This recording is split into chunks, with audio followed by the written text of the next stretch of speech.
The year is 1928, Gotham City, a place of towering spires and bottomless shadows, a city that breathes corruption and bleeds despair. But for one boy, it was once a place of light.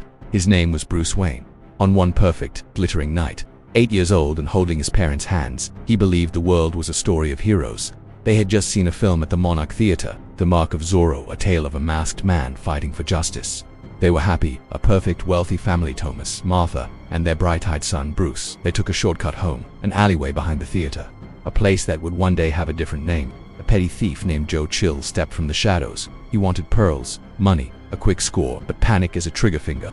The gun fired twice. Thomas Wayne fell, trying to shield his family. Martha screamed, her pearls scattering across the wet cobblestones like shattered glass. And young Bruce watched, frozen, as his entire world was snuffed out in a flash of muzzle light and the smell of cordite. He was left alone, kneeling between their bodies in the pouring rain, his small hands stained. The moment did not just bring grief, it carved a fundamental truth into his soul. The world is not just can take everything you love, for no reason at all. What followed was a ghost story. Bruce Wayne, the heir to a vast fortune, vanished into the cavernous, empty silence of Wayne Manor. He was raised by a single kind man, the butler, Alfred Pennyworth, who tried to fill a chasm with dignity and care. But Bruce was not there.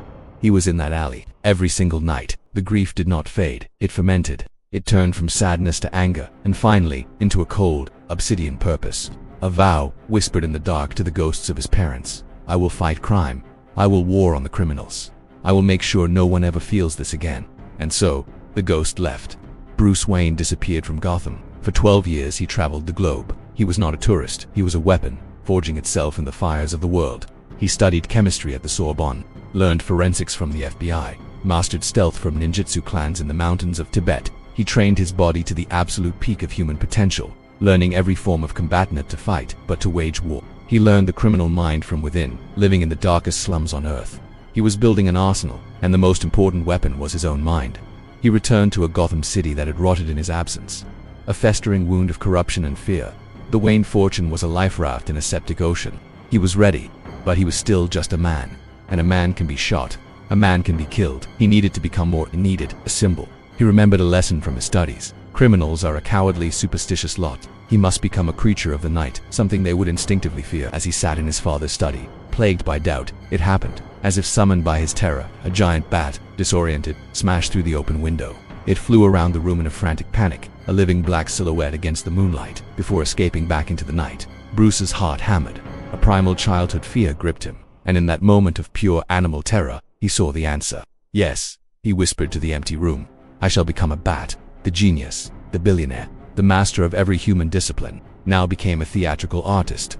He descended into the caves deep beneath Wayne Manor, a forgotten, prehistoric network. His new forged the Batcave here. He built his legend, the Batsuit, not just armor but a psychological weapon, a cowl to hide his humanity, to become a snarling gargoyle, a cape that could become a wing, a shroud, a shadow, the utility belt, a compact arsenal of his global education batterings, grapple guns, smoke pellets, forensic tools, the Batmobile, a tank disguised as a phantom. He was not born in the alley, he was forged here, in the dark. His first night out was a disaster.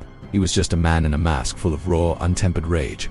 He broke bones, instilled fear, but he was clumsy, almost shot, almost killed. He was vengeance. But Gotham didn't need vengeance, it needed something more. He realized he needed an ally within the light. He found one man, a lone candle in the corrupt Gotham City Police Department, Lieutenant James Gordon, a good man, drowning in a bad system. On a rain-lashed rooftop, the creature of the night made his first pact. I am here to help. The distorted voice growled from the shadows.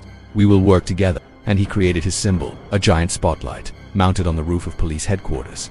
With a single switch, it cut through Gotham's perpetual smog, projecting a giant, unmistakable silhouette against the clouds. The bat signal, not just a call for help, a warning to the city. Hope is here. To the criminals, I am watching.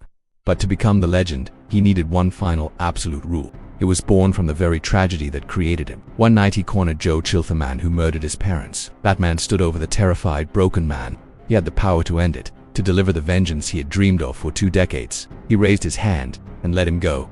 To the police, to the system. The rule was forged in that moment. No killing. He would not become the very random, murderous thing that created him. He is not an executioner. He is a deterrent, a shadow that stops the crime before the gun is fired, before another child is left weeping in an alley.